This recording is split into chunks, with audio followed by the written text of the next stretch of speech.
sila po ba yung mga pangunahing sindikato dito sa Anomalya, yung mga kongresista? Wala kaduda-duda naman eh. Marami sa kanila involved. No? Walang kaduda-duda yan. Ito nga, hirap na hirap silang banggitin pa yung isa sa mga mastermind nila dyan, si Saldico, hirap na hirap pa silang banggitin. For some reason, hindi ko rin alam kung bakit takot na takot. Ibig sabihin, it's a public knowledge inside Congress kung gaano ka-powerful yung tao na yan. No? But why is it that they're afraid to mention his name? Why? Di ba? Nakakalungkot isipin. Mayor, for the record, ang sa tingin ko, Hindi ko alam, baka meron pa mas mataas sa kanya. Hindi naman basta-basta gagalaw yan, di ba? Hindi naman. tapos, ito pong independent commission na gustong buuin ng Malacanang, sa tingin niyo po ba medyo parang nababagalan kayo? Kasi syempre, weeks na yung... May reason naman. I feel na, observing and watching the president, nakikita ko naman siguro na may strategy siya. Baka siguro may mga reasons kung bakit nagkakaroon ng delay. Meron naman strategy ang ating presidente. Let us give credit to the president. Kasi kung wala yung message niya nung SONA na mahiya naman kayo, hindi siguro mapapastrack itong awareness campaign namin against corruption. Doon talaga nag-trigger yung bilis yung pag-escalate niya. No? So, let us wait for the president. Siguro meron siyang tinitingnan may mga kino-consider siya. Thank you, Mayor. Good morning po, Mayor Magalong. Just want to follow up. You mentioned na may mga nag-gather na po kayong pieces of evidence. May we know this is against congressman po ba yung plano nyo po na filean or a contractor? Siguro pinakamaganda hintayin na lang nilang humarap ako sa Kongreso bago ko sagutin. Ano? Pero kung sa mga contractors din lang at sa mga DPWH, madali na lang yan. Marami na lumalabas eh. So isa na po doon ay humarap na? Yung challenge talaga dyan admittedly, yung challenge talaga dyan sa mga politiko talaga.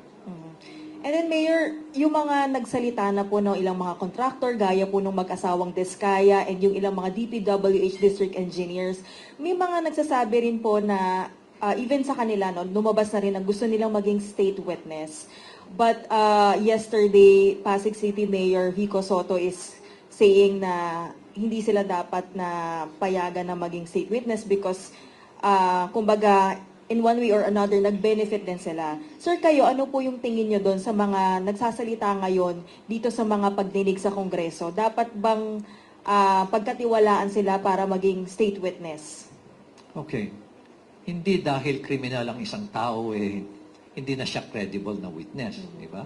Tingnan mo yung nangyari kay Al Capone. Diba? Sino ba yung main witness sa kanya? Easy Eddie. Easy Eddie has been a criminal. Siya yung accountant, siya yung finance, siya yung budget officer, kumbaga. Diba? Siya yung finance officer. But he testified. No? And credible siya. And that's the reason why Al Capone was sent to jail and convicted as well. Diba? Kaya hindi mo pwedeng sabihin porket criminal na, hindi na pagkakatiwalaan. Ano? Siguro, may reason si Mayor Vico. Kung bakit niya binanggit yun.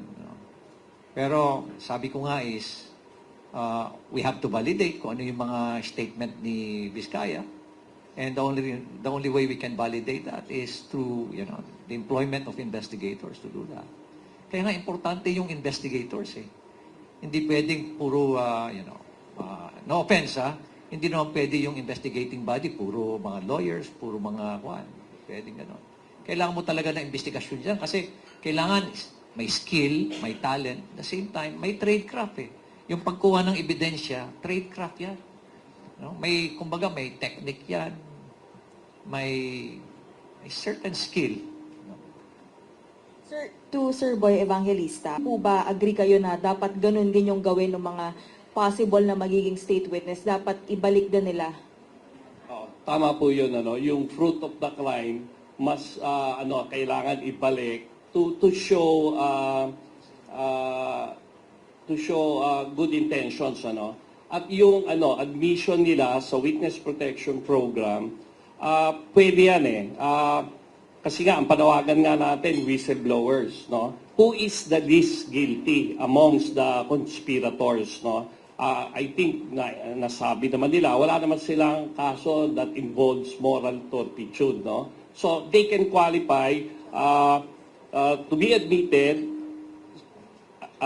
sa Witness Protection Program pag talagang tell-all, no? But then, it should be validated, summarize lahat ng sinasabi nila para in fairness din, ano? Kasi sila yung lowest mammal dito sa conspiracy na to, no?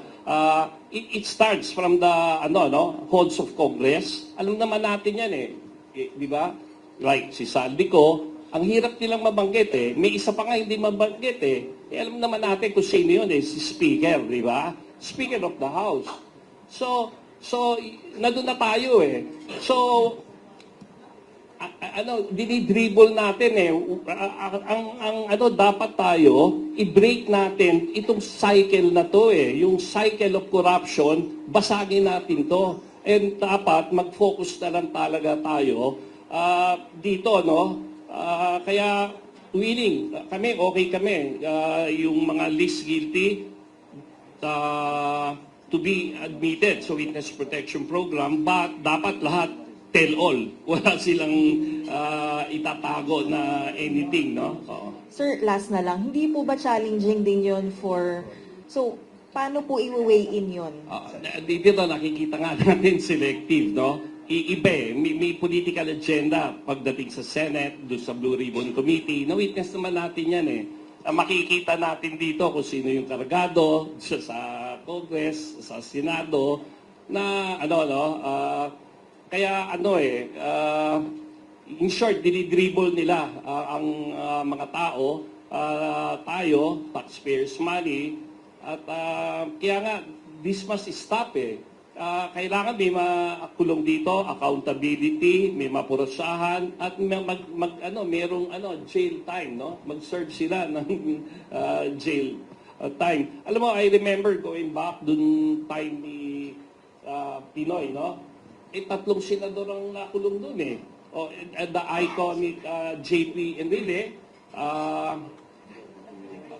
Jinggoy, no? Bong Revilla, kasi matagal na yun kaya inaano ko. And yung ang sad part doon, yung attorney Cambe, no? Yung siya lang ang na-convict, tapos yung believe in prison, doon siya namatay, no? Just yung time ni So, yun yung sagot namin dyan. Justice, you wanted to say something. Sabi ng ating batas, you must not be the most guilty. Yung most guilty na sinasabi, yun yung meron tayong sinasabi na na yung hindi less guilty, you should not be the most guilty.